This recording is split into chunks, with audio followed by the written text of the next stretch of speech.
throughout. So I'm going to go over to one of our committee members to start off with for our first question. Yeah, I'm here. Hi.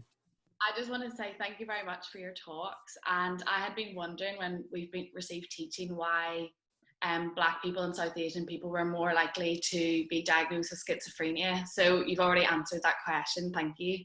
I wanted to know, is there evidence that Black, Asian and minority ethnic groups are more likely to receive different forms of mental health treatment than white people? Well, I mean, sorry being finicky in sort of being when I ask questions about research, because it depends. If you say, well, how are schizophrenics treated? What is the treatment? Well, if schizophrenia is discounted as a diagnosis that has any validity, then treatment also loses its relevance in a way. But yes, there are studies on. Well, essentially, I think there are studies, yes, and it's essentially that it's that black people tend to get seen as bodies, not as minds. They are given drugs. I think the studies don't reflect any higher ECT, but certainly drug use is higher, particularly very high doses for a short time, and then it's dropped, often because of protests from relatives and others. And so it's quite complicated, but it's to boil down, what we know is that if you're black, you get drugs. If you're white, you might get what we call talking therapies. And again, I'd add an addendum to that, talking therapies. When you look at the universal ways in which mental health and mental illness was dealt with in the majority world, in the majority of people, of human beings and their cultures, talking wasn't an essential. Thank you. That's really helpful. Thank you very much for that, Suman. I've got just briefly another point here from a service user and carer for over 20 years in secondary care. That's Mohammed Zaman, who's sent us a question in the week earlier, who said the Black and minority ethnic community with poor English has only prescribed drugs to look forward to while in hospital in the community. Do cultural problems like these explain why the recovery rate for Black and minority ethnic groups is so low? Sorry, what was the first question? About cultural formulation. Of course, so we mentioned the lack of talking therapies and the insistence on using more prescribed drugs for those with less competency in English. Does that go some way to explaining why the recovery rate for Black and minority ethnic groups is so low? I think you can find these sort of explanations. I regard them often as a side issue and as a attempt to deny the main thing, which is about race and racism. We often get this in discussions, or used to get this in discussions list now, that when you say, well, this is due to racism, institutional racism, let's see how it works, how institutional race works in practice as to what treatment is given, etc. Say, but it could be because they don't speak proper English, they speak patois. So the discussion then is about patois and about language. It takes it away from a fundamental, perhaps not the only, but a fundamental cause for a lot of what's called inequality is institutional racism. I think we've got to keep our eye on the ball, as it were, because we get sidetracked. You know, there are fields all around trying to catch you out by taking you along a different path, often unconsciously. Does that answer that? Yeah, that's really helpful. Thank you for that, Professor Fernando. I'm just going to go to our next question now. We've got Naomi Thompson, who's a second-year medical student at King's College London, who's got a question for you. Hi, thank you. Thank you for such lovely talks by the speakers. My question is, in addition to teaching current practicing doctors the impact of mental health and the systematic institution is how they treat their patients. Sorry, your voice is going. Oh. I think it just dropped out from maybe there, Naomi. Do you want to just start again from the beginning? Okay, yeah. In addition to teaching current practicing doctors the impact of mental health and the systematic / institutional racism that accompanies how doctors treat patients, do you think that real change is best accomplished at the grassroots level, so that there should be a medical education review and the GMC should reflect on how they teach mental health and implement the notion of institutional racism to medical students from the start, so from year one? Very much so. I think I agree entirely with your last bit. And I don't know whether it is the what do you call it? I think it should start with the colleges actually, and the psychology. The moves to decolonize the curriculum, that's what it's generally called, decolonizing the curriculum, is fundamental to long sustainable change. And that is, the sooner we start that, the better. It wouldn't be very quick because there are all sorts of political barriers to circumvent. And it is perhaps the colleges that it has to start at. But individual training courses, individual medical schools can do that and then get recognition for that. And in the present climate, they may get recognition. In the past, they would have been barred from pursuing that, but in the present climate, they make it. Thank you. Thanks a lot for that, Suman. Just as a small sub point, we just had an extra comment here on the chat just briefly, just to ask what we can do as medical students who are eager on opening up conversations and unlearning racist ideologies and practices. Is there anything that medical students can do themselves in order to help combat this before we wait for structural changes in education? Well, if you want to be revolutionary, start alternative courses of training, which there was an attempt like this at the Royal College of Psychiatry many years ago by John Cox, who became the president in 1993, I think. He got a team together to get a sort of additional curriculum to go side by side with the he's a white guy, very respectable and very renowned, to go side by side with the main curriculum, and that this should be then started by the college and spread out to the training schemes across the country. The politics of the college, it went around the committees for about 2 years until the president changed, and it's forgotten. It must be there in the archives. But that's a sort of revolutionary change. Have something that is critical to go side by side and challenging the main. But within the main system, yes, there can be changes.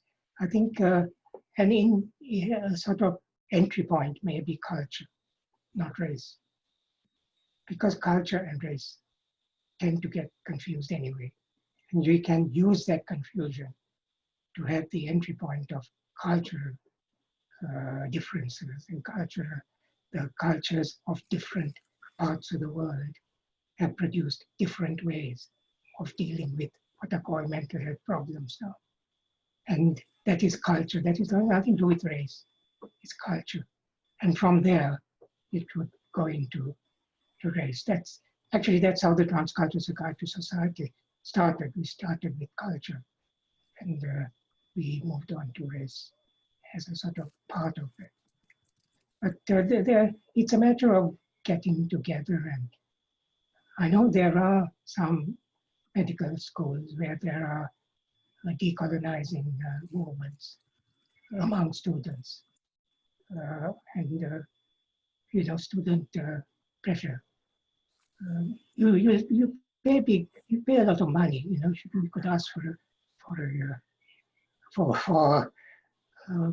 the curriculum to be universal and not just white knowledge. That's a really useful answer to that question, Professor Fernando. We've got a Concealia Nzede who works within a mental health NHS trust in Liverpool with a question for you next. Thank you very much, and thank you for the presenters. It has been really empowering in a way. And just touching on what the presenters have highlighted, my question is around, it's more related to social constructs really, but which also impact on mental health issues from what I've observed. So whilst I appreciate that some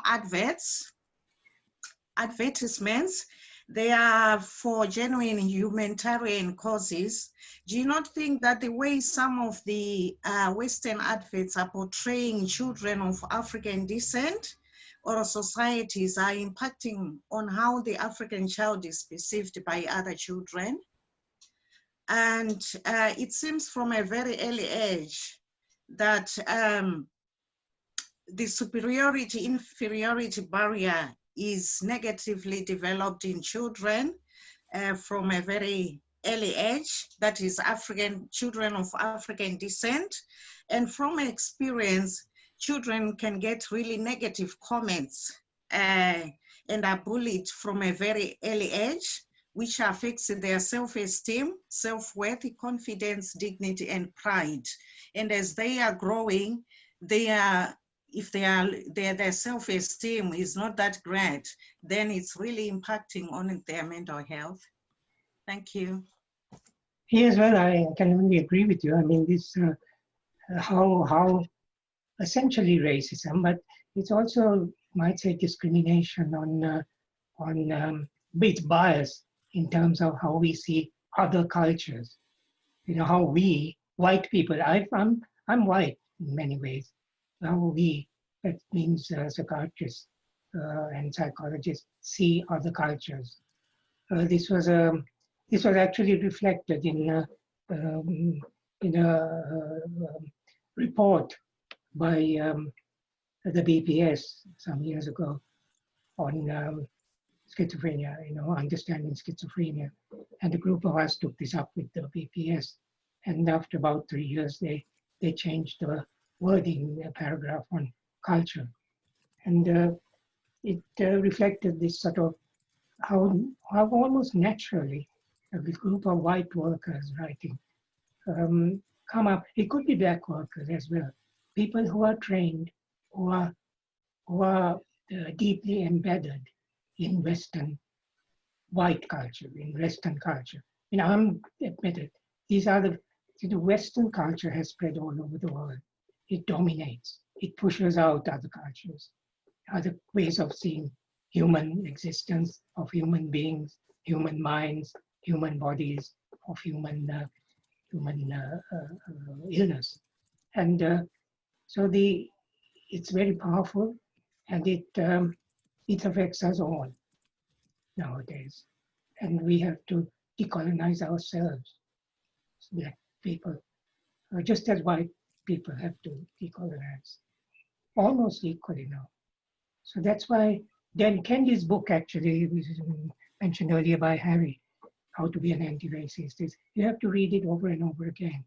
It's transformative. It deals with things like, are there black racists, black people who are racist about black people?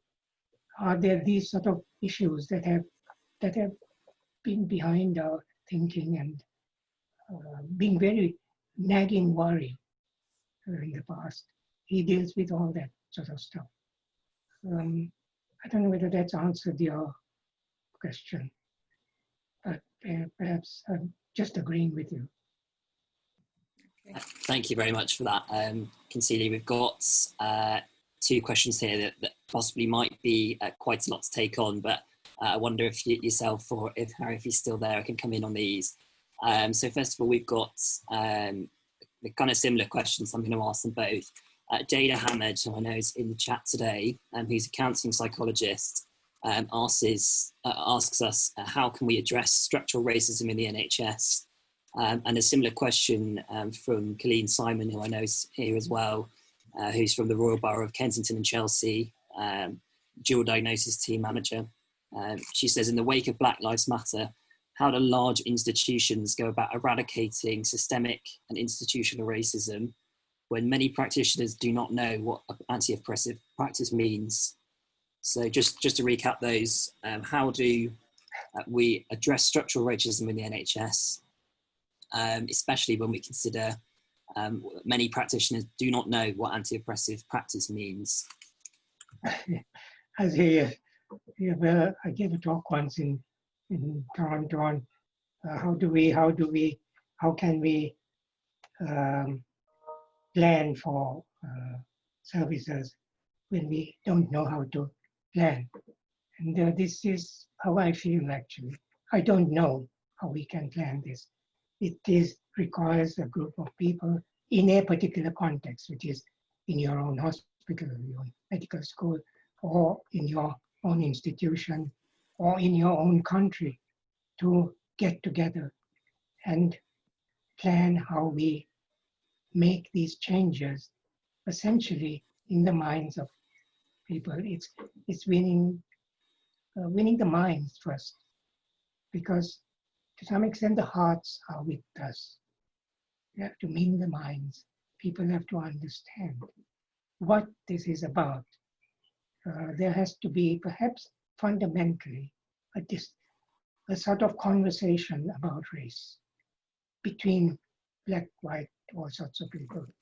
There is to be a conversation to understand this. That's the start. If you can get that going, then you can plan, those people who want to can plan how to in terms deal with institutional racism. Great. And Harry, have you got any comments on that? How can we address structural racism in the NHS, especially given that many practitioners do not know what anti-oppressive practice means? Yeah, no, absolutely. I think the first thing I would say is, introducing more conversations that normalizes the language of accepting that, there is institutional racism, to kind of move away from people feeling that that means that, every worker in that organization is white, pointy hat wearing racist, but to understand that we're talking about systems and policies, and to name the specific one. So that's the first thing. And the second thing I'd say is activism, whichever form that takes, is probably going to be the thing that changes it, because where systems are built in a particular way, and kind of going back to the quote about the outcome you get from the system is the kind of outcomes that the systems are trying to give you. It's very clear that the whole model of psychiatry, the assumptions of some internalized mental pathology, means that we're going to get these outcomes because we're not acknowledging the reality of the impact of racism on people's lives. So until we can kind of shift the paradigms that inform psychiatry, all we'll do is to come up with new interventions, new types of services, a bit of funding to do stuff, but we'll fundamentally still be doing modern psychiatry. Until we get a different architecture, we're going to carry on. And we're not going to get a different architecture unless there's a massive push for it. And it reminds me of when political parties and governments will try and introduce something, and on occasions they'll do something, and if the resistance and the pushback isn't great enough, they get away with that, and then they introduce something else along those lines, and it just kind of gains momentum and becomes an established way of being. Whilst on occasions they'll try something and immediately there's an uproar and there's a pushback, and something that they thought they might be able to kind of get away with, they suddenly have to revise and make a U-turn. And the thing is, our models of psychiatry have been persisting with no U-turn on the fundamental belief systems. And that's because in some way, all of us have been complicit in enabling it. All of us, me included.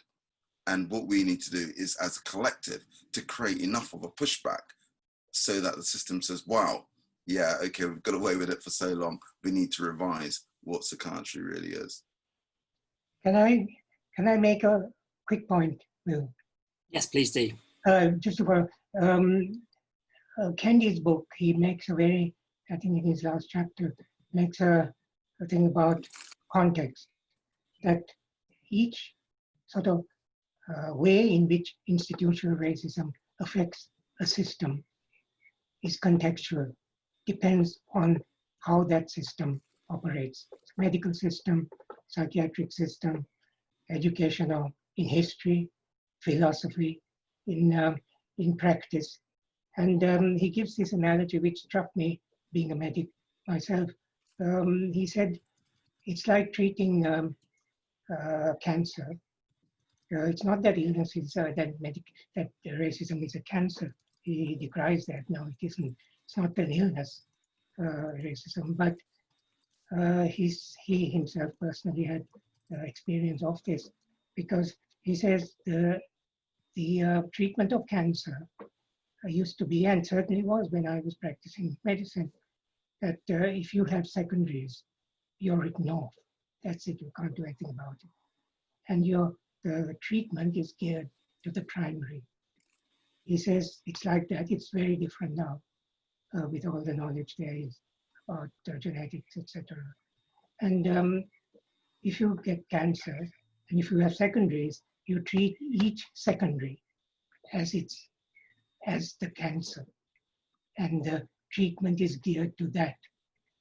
And it doesn't really matter where it came from, ultimately. And you know, how racism, it's good to understand racism by knowing the history and knowing how it's arrived. But when you're trying to grapple with it, it's contextual. Racism in one context is different to racism in another.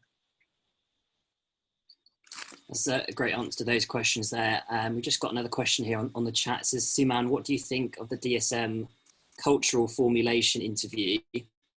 And do you think this needs to be implemented in practice? Well, the DSM always, I turn off when I hear DSM.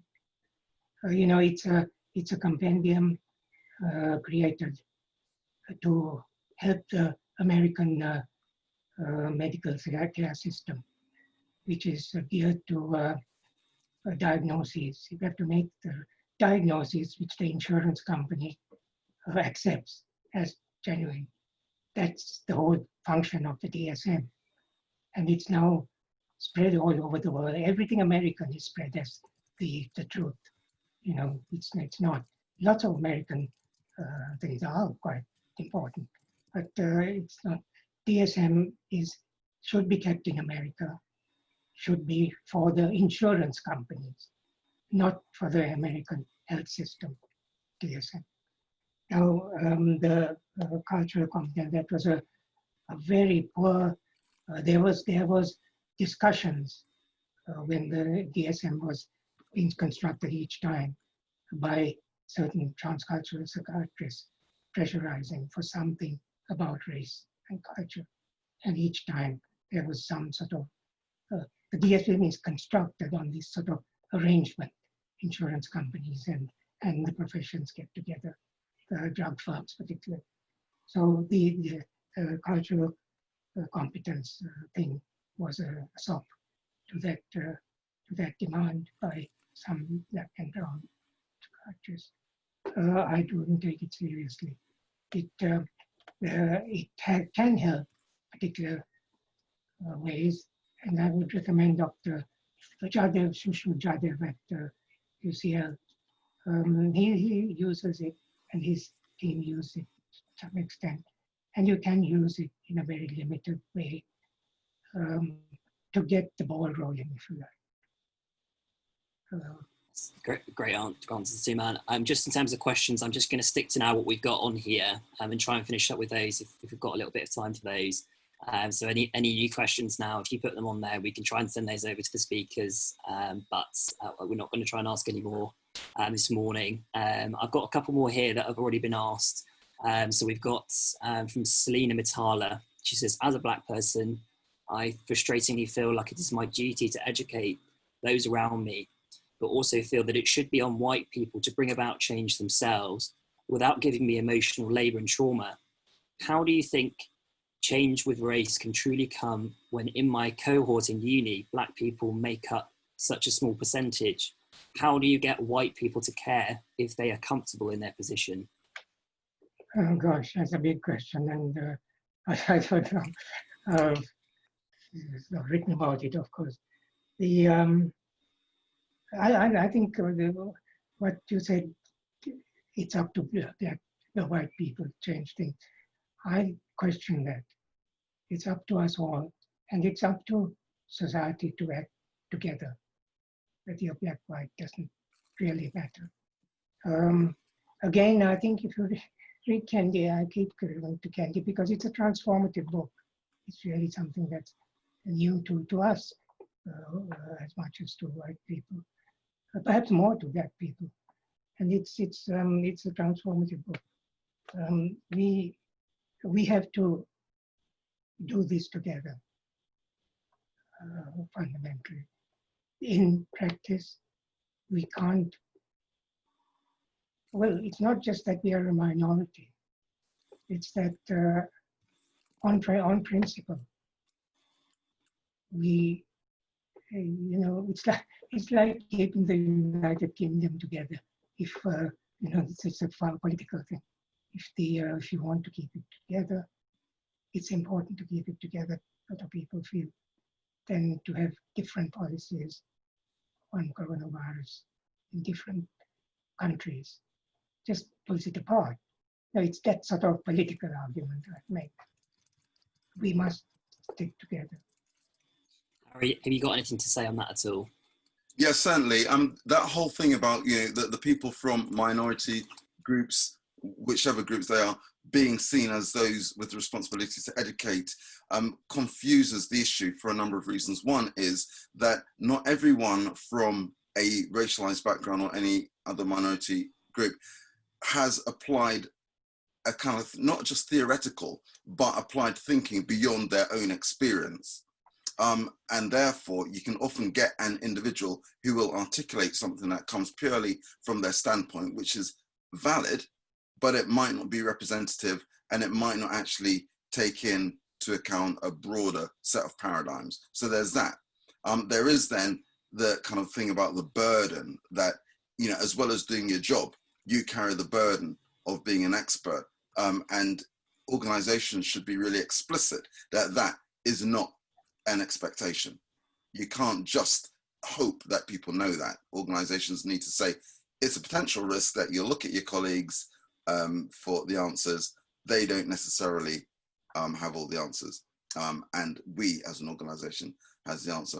And then finally, I think the conceptualization of racism is probably a bit wrong for many of us insofar as we think it's something that is located in a place that you can go and deal with, a bit like, Suman was saying in Kenda's book, that it kind of exists here, you just go and deal with that policy. I'll give an analogy. It's a bit like dealing with the problems with the environment, that we can't just throw our hands in the air and go, okay, so today I'm going to go out and I'm going to fix the problem with the environmental crisis, because it's so diffuse that I can help by, not using a lot of plastic, but that alone is not going to change it. What someone else does across the street will also have an impact. And the thing that will shift it is a collective awareness that this is a problem, that it is diffuse, and that it will only change when there's collective action.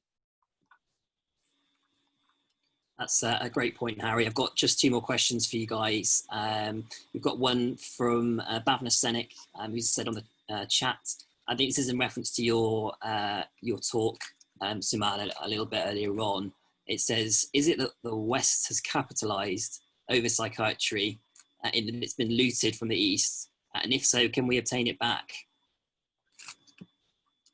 I don't think I didn't get that impression that psychiatry started in the East. I mentioned, see, psychiatry is a Western invention, or Western process that developed after the Enlightenment, psychology and psychiatry. The equivalence, so, but we are speaking in English, and we use the terms that carry some meaning across the world almost. And psychiatry, when you talk of psychiatry, I think it should have been in inverted commas if it wasn't. And what the Tibetan psychiatry is, the author, the researcher, anthropologist said, well, this is the nearest. This is a sort of psychiatry that developed. And similarly, the global psychologies. It's a very sort of fundamental book that we published. I edited with Roy Moodley in Toronto. That points to there's many chapters on different psychologies that came about in different cultures. And they were not called psychology, or the translated word of psychology in the language or Sanskrit, whatever. It's we are using English to transmit ideas. So they were as if they could be psychology. The psychology that is embedded, I say, in spiritual, in healing practices, in the psychology that's embedded in the lives of ordinary people, how they go about their lives. There is a psychology. And there is a chapter that Lawrence Kermar explores in that, the meaning. What is this psychology that we're talking about? Talk about global psychologies. But we are using the word that is in English, and it has a sort of meaning. And I don't know whether that is, I can't remember the question you asked now. I think you've answered that there, Professor Fernando. So the last questions today, thank you for everyone for asking your questions. They've been great to facilitate some discussion today, and great to hear some of your views and your responses to what's been said so far. So the final questions are from Akirat Mistry, who's the chair of the South Asian Health Action Charity.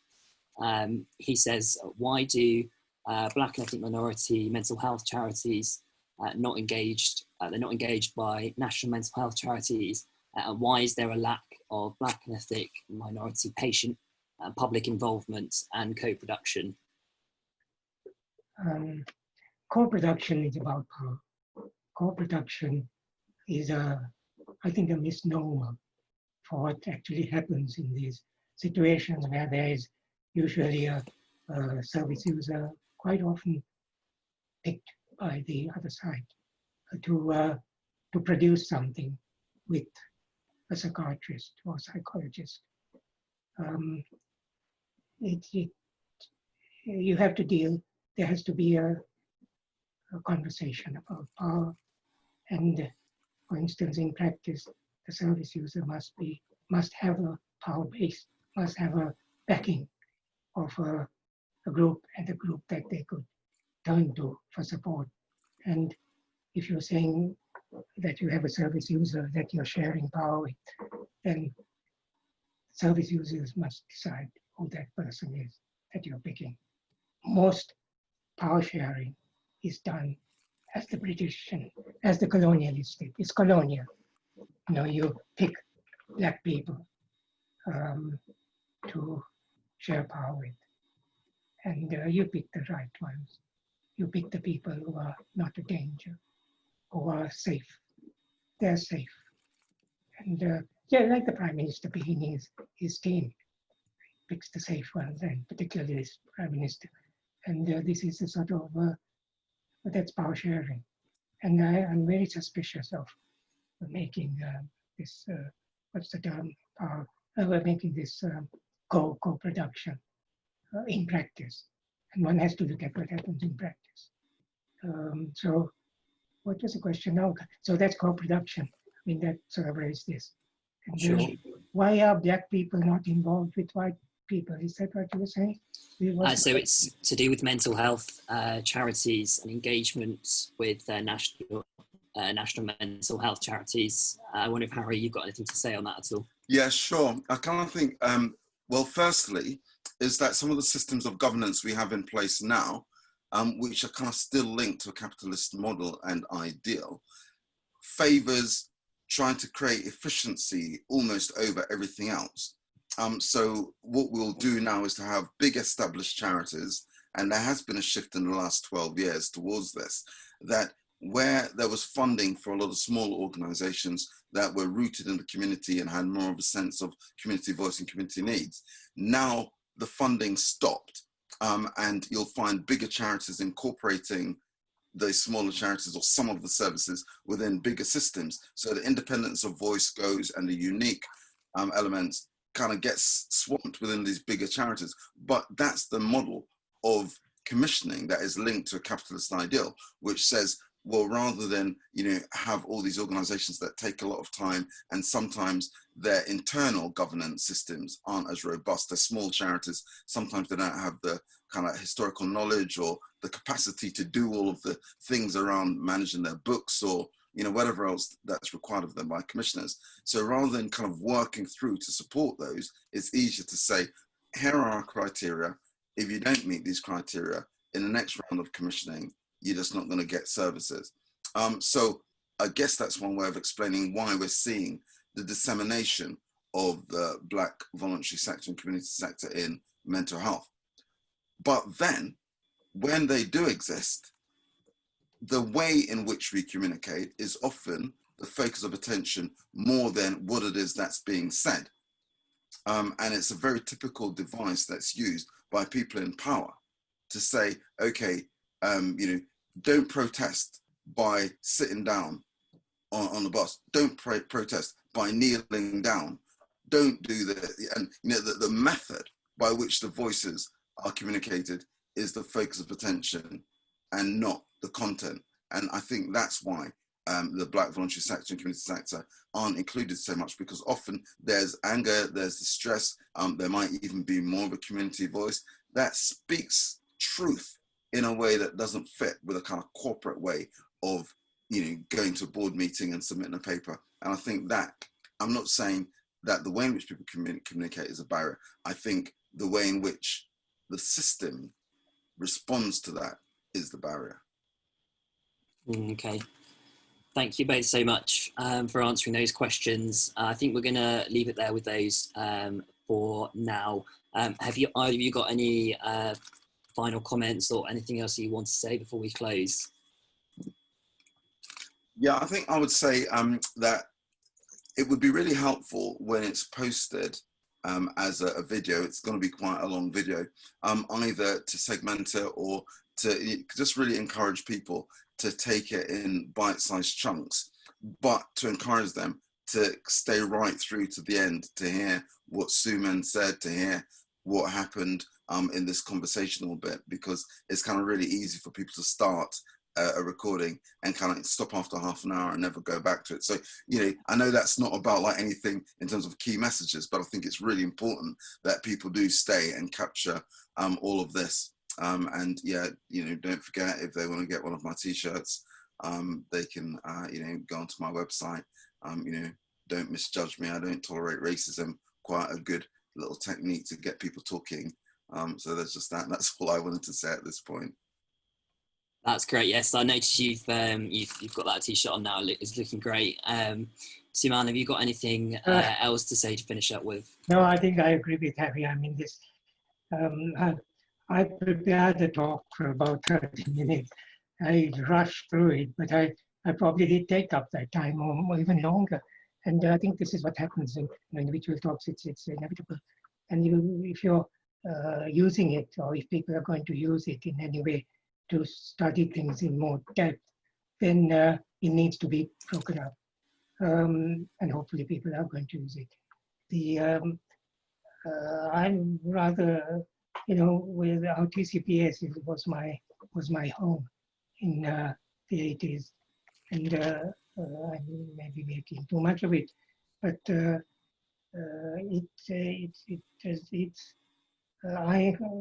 may be that not just out of this, but out of this more present demand for change, there could be some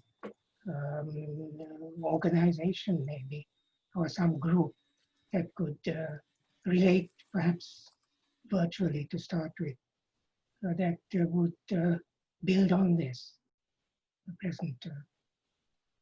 But I don't know how you set about it. Harry is the one for practical things. I'm a theoretician. I just go off into tangents.